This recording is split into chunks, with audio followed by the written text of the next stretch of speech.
Hello viewers, welcome to Aditya law channel. My name is Aditya. आज की इस वीडियो में हम जानेंगे टॉप 5 पावरफुल जॉब पोस्ट के बारे में। इन पावरफुल जॉब्स को अलग अलग एंट्रेंस एग्जाम्स को देके पाया जा सकता है।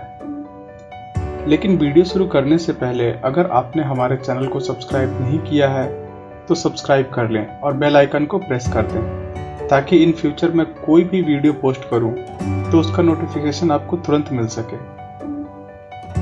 टॉप 5 पावरफुल जॉब्स की लिस्ट बताने से पहले मैं आप लोगों को एग्जीक्यूटिव मजिस्ट्रेट और जुडिशियल मजिस्ट्रेट के अंतर को समझाना चाहता हूँ। एग्जीक्यूटिव मजिस्ट्रेट को गवर्नमेंट कंट्रोल करती है, जैसे हमारे नेता, विधायक आदि। तभी हम सुनते हैं कि कई बार किसी नेता ने किसी आईएएस ऑफिसर का तबादला करा दिया। एग्जीक्यूटिव मजिस्ट्रेट के अंदर आईएएस और डीएम, एसडीएम, आईपीएस और पूरी पुलिस फोर्स आती है।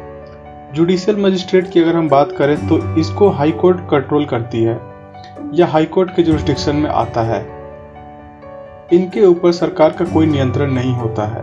तभी हम कभी कभी सुनते हैं कि कई बड़े बड़े नेता भी जेल चले जाते हैं क्योंकि उनका कंट्रोल जुडिशियल मजिस्ट्रेट्स के ऊपर नहीं होता है। इनके पोस्ट सिविल जज और मजिस्ट्रेट, एडिशनल डिस्ट्रिक्ट जज आदि हैं।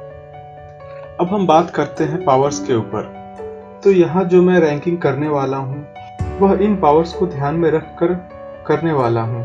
पहला, डिटेंशन, यानी किसी को गिरफ्तार करना या करवाना।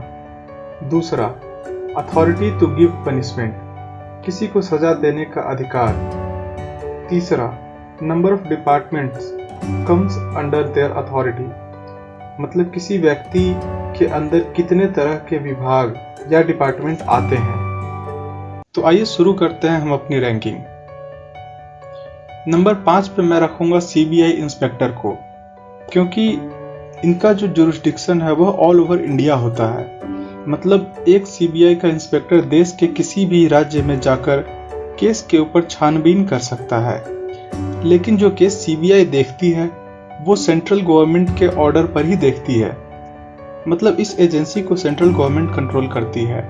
मैं कुछ केस के नाम बताना चाहता हूं जिनको सीबीआई ने सॉल्व किया है, जैसे चारा घोटाला मामला, जिसमें बिहार के पूर्व मुख्यमंत्री लालू प्रसाद यादव जेल के अंदर हैं। दूसरा, आसाराम बापू रेप केस। तीसरा, Ram Rahim rape case.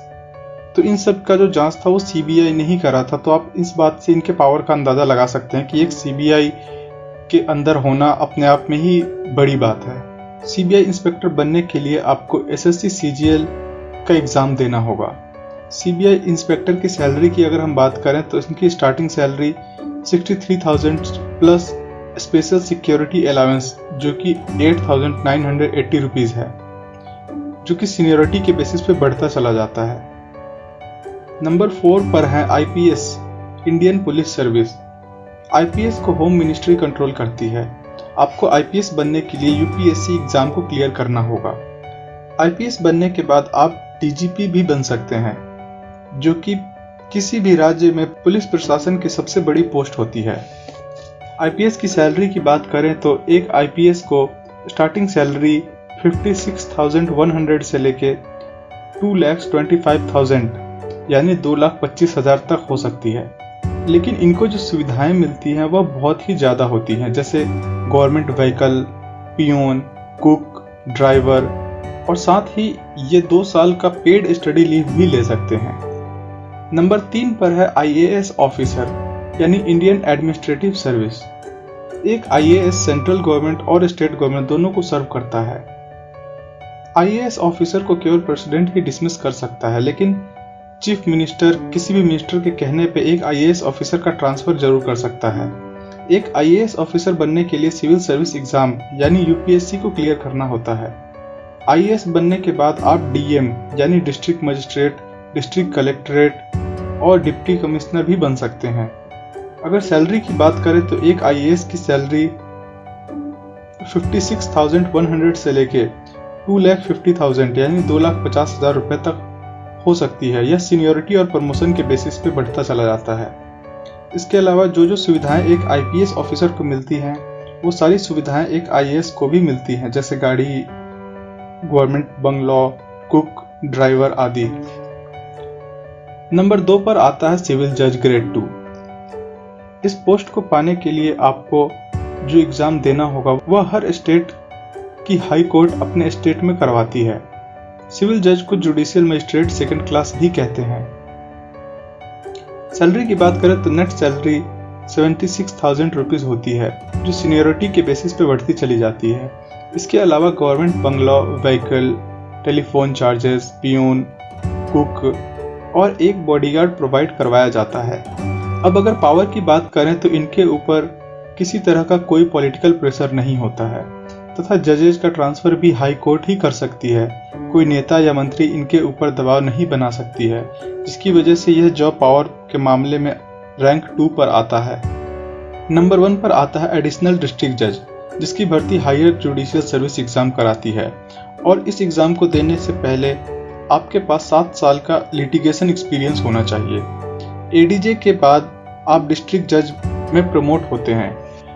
District जज के पावर का अंदाजा आप इस बात से लगा सकते हैं कि वह किसी भी व्यक्ति को सबूत के आधार पर फांसी या उम्र कैद की सजा सुना सकती है। इनके ऊपर गवर्नमेंट किसी भी प्रकार का दबाव नहीं बना सकती है, क्योंकि जुडिशियरी एक इंडिपेंडेंट बॉडी होती है। अगर हम सैलरी की बात करें तो एडीजे की नेट सैलरी 1,18,000 रुपए होती है, जो कि सीनियरिटी और प्रमोशन के बेसिस पे बढ़ता चला जाता है।